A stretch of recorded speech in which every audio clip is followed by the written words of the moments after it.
মুক্তা দাঁতি, হরিণ চোখী, লম্বা মাথার চুল, এমন কন্যা করলে বিয়া, ঘরে ফোটে ফুল। অর্থাৎ খনামা বলেছেন, যে মেয়ের মুক্তার শাড়ির মতো সমান দাঁতের শাড়ি এবং হরিণের মতো কালো টানা টানা চোখ এবং লম্বা চুল, সেই রকম কন্যাকে বিবাহের কথা এখানে বলা হচ্ছে। এইগুলি অতীব শুভ লক্ষণ বলে তখনকার দিনে মনে করা হতো। ঘর মাথো ফাটো, গাই কিনো ছোট, বউ করো কালো, তাই গৃহস্থের ভালো। অর্থাৎ খনামা বলেছেন, শান্তি জীবনের কাম্য। খুব বড় বাড়ি কিন্তু শান্তি নেই, এর থেকে ছোট শান্তির নীড় অনেক ভালো। ছোট্ট গরুর দুধ বেশি, তাই এমন গরুই কেনার জন্য উত্তম। ঠিক তেমনি কালো রং হলেও লক্ষ্মী শ্রীযুক্ত নারী বিবাহের জন্য শুভ ও গৃহস্থের পক্ষে মঙ্গলজনক। যদি চুলে দেখো সাপের লেজ, খনা বলে তার প্রচুর তেজ।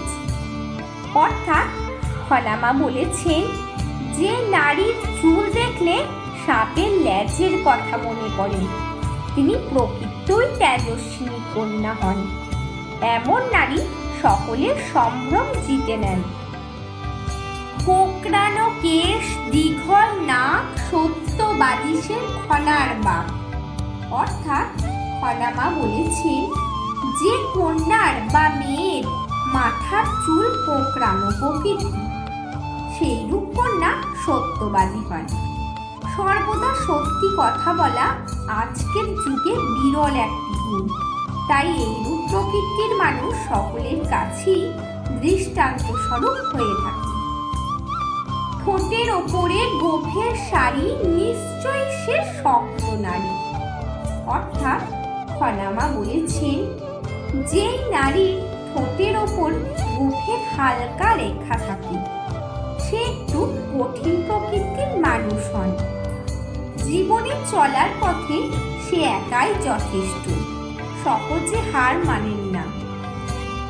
স্বামীকে সেবে অতিথিকে পূজে, সেই নারী সুখে থাকে। অর্থাৎ খনামা বলেছেন, আগেকার দিনে অতিথিকে নারায়ণ তুল্য মান্য করা হতো, তাই যদি কোনো স্ত্রী মন থেকে স্বামী ও অতিথির মান্য করতেন, তবে তিনি সুখে দিনাতিপাত করতেন বলে মনে করা হতো। রন্ধন করে ব্যঞ্জন মিষ্ট, সেই গৃহিণীটি সুখী ইষ্ট।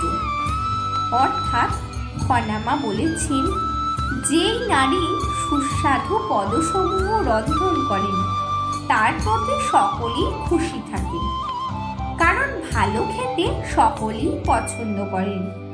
এটি প্রতিটি মানুষেরই ন্যূনতম চাহিদা।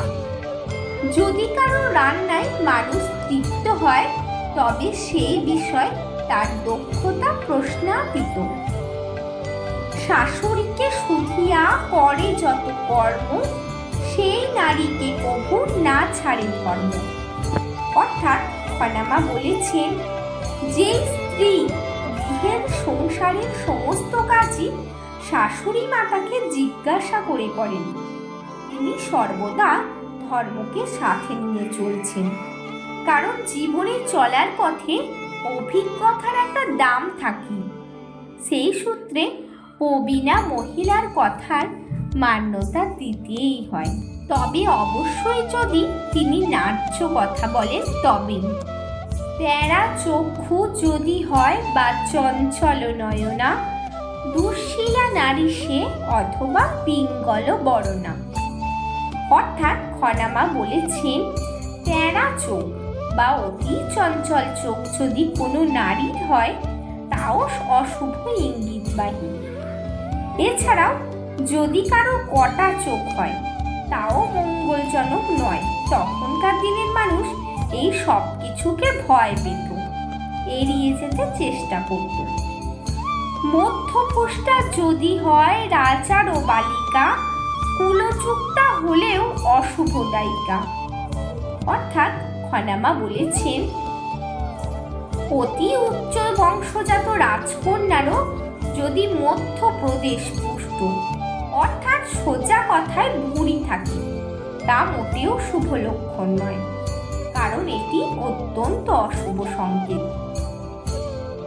মধ্যখেনা যদি হয় পঙ্কজ নয়নে, কুলহীনা হলেও অতি শুভদায়িনী।